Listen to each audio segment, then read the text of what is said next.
Hey guys, I've been meaning to make this video for quite some time. I know a lot of you would love to start your own appliance repair business, but you're like most people, you're concerned that there's too much competition, or you're concerned that the business can become saturated, or even what about the big companies like Sears, Mr. Appliance, and all the other companies that have already been established and been running this business for a long time. Well, you're not alone. I was also concerned, but I'm going to show you in this video how you can crush your competition, and it doesn't matter what size, how long they've been in business, or how many employees they have. So let's get started.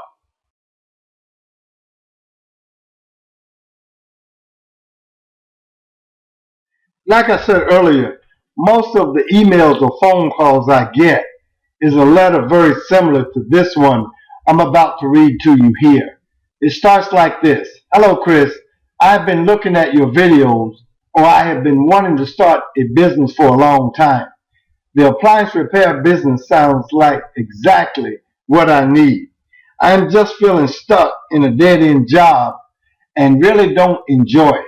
I would love to start my own business and get away from this 9-to-5 rat race. I would really enjoy doing something that is helping others and working more with my hands. I just don't have the courage to just get started and do what I enjoy.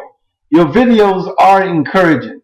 I feel because there are quite a few appliance repair companies servicing my area that there is no room for me. I understand that I have to find a business for what I can do. What do you think? Any advice you can offer would be great. If this sounds like you, I've got some good news. You guys just need to understand that much competition means much demand. Simply put, there's a lot of competition in your area, there's a lot of demand, and a lot of customers. How I view competition. You shouldn't be concerned about too much competition. That's actually to your advantage. And I'm going to show you shortly how to crush your competition with no problem. Again, why you shouldn't be concerned about too much competition. Number one, your competition is not as great as you think they are. I found out once I got started almost 11 years ago that a lot of these companies, the big companies like Sears, Mr. Appliance, and even the smaller ones, do not provide quality service. A lot of the customers were telling me how unprofessional they were, meaning the techs or the companies. They had poor or lousy customer service. They didn't look good as far as their appearance, and they always were arriving late. That is a no-no with customers. A dissatisfied customer can hurt you in more ways than one than just that customer. You'll learn that in our course. Another complaint was that the techs didn't look professional or had the proper tools, or last but not least, did not look like they knew what they were doing, looking confused. I'm going to show you a couple of tips in a few minutes that's going to show you how to crush your competition, but let's look at some numbers to show you how this is an awesome business and that anyone can do this in your area or any area you'd like to work in. The average income for an appliance tech that has their own company is $300 to $500 a day, $5,500 to $7,500, and yearly $6,500 to $80,000 or more. For those of you that think there's too much competition, let's look at some numbers. I just did 4 cities, population versus appliance techs / company. San Antonio, Texas, population is 1.437 million as of last year.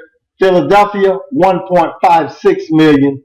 San Francisco, California, 852,469. And Atlanta, Georgia, 456,000. The average appliance tech appointments is 3 to 5 a day. We will use the number 5. Weekly, that's 5 times 5 is 25 times 52 weeks in a year And I understand that you guys are going to take a vacation, but I'm going to give you the worst case scenario to prove to you that the numbers work, which will equal to about 1,300 appointments a year. Here's where we're going to prove that there is no way that this business can get saturated or that you have too much competition. Population divided by appointments equals text. San Antonio, 1.437 million divided by 1,300 appointments that the average tech can do a year. You would need 1,105 technicians or companies to cover just San Antonio. Philadelphia, 1.56 million divided by 1,300, you would need 1,200 techs. San Francisco, 852,469, you're going to need 655. A small metro like Atlanta, 456,000 divided by 1,300 is 350. And guys, this is not including the surrounding cities in that area. You could easily be looking at within a 50 to 100 miles, 1.5 million, 2 to 3 million. New York alone has 8.1 million. This should put to bed and put to rest that there's no way there's too much competition. And what I want to add, and I'm going to show you here shortly, probably 40 to 50% of these companies are low quality, not professional, and charging too much. Crush your competition. How to dominate your competitor easily.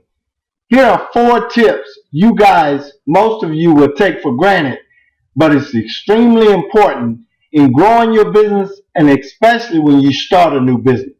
Number 1, be and look professional. I cannot overemphasize that. All you need to have on is your company shirt, pair of blue jeans, but if you don't iron them, at least make sure they don't have a bunch of wrinkles. Call when en route, 20 to 30 minutes ahead. Customers love that. Professional courtesy. Greet your customers with sir or ma'am. They will let you know that you don't have to do that. But initially, that's the way you address a customer. Last but not least, running late. This is one of the largest problems or biggest problems I had when I had techs. They would not call the customer when they're running behind. And guys, it does happen. Sometimes an appointment takes a little longer than 20 to 30 minutes. Just give the customer professional courtesy and let them know you're en route, or allow them to reschedule. I've yet to have a customer get mad if I called them ahead of time and let them know I was running behind. Most will see you the same day, worst case, the next day. You need customers. Of course, you know that. More customers equals more money. How do you get them? The key is advertising. You want cheap or free ads. I understand when you're first starting out, like I did, money for advertising in the budget is very slim. So you want to start with the well-known free ones first. Craigslist, social media, Facebook, LinkedIn, Twitter, YouTube, Instagram, and a lot of you younger guys know a lot more. Places you frequent. I get customers all the time from the cleaners I use, restaurants, gym, barbershops. Wear your shirt to the barbershop. It works. And then apps. Nextdoor app, for those of you that don't know about it, is an awesome app. That's a neighborhood app. When you do a good job for that customer, they will spread your name around and add you to their neighborhood app. Bottom line, guys, competition is no problem if you operate this business with the guidelines of our course and with integrity. The only way your business will fail is if you never start or you're the one that causes it. As always, if you have any questions, give us a call. I look forward to talking to you. Anyone can do this. Residential appliance repair business is super easy. Be blessed and be encouraged.